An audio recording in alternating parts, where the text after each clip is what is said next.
Hello అండి, నా పేరు డాక్టర్ రాకేష్. ఇప్పుడు మోస్ట్ కామన్గా మనం సమ్మర్ సీజన్లో చాలామంది పేషెంట్స్కి హీట్ స్ట్రోక్ అనేది చూడడం జరుగుతుంది.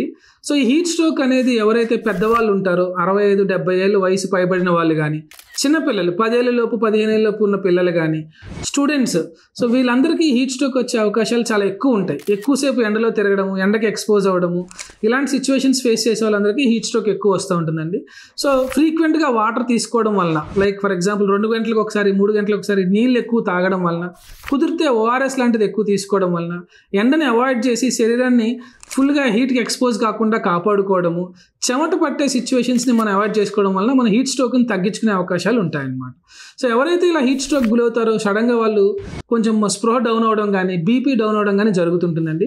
అలాంటి పేషెంట్స్ మనం వెంటనే కింద పడుకోబెట్టి వాళ్ళ కాలు 2 పైకి లేపడం మూలంగా బీపీని అనేది మళ్ళీ మనం రికవర్ చేసుకోవచ్చు, కాంప్లికేషన్స్ అనేది రాకుండా చూసుకోవచ్చు.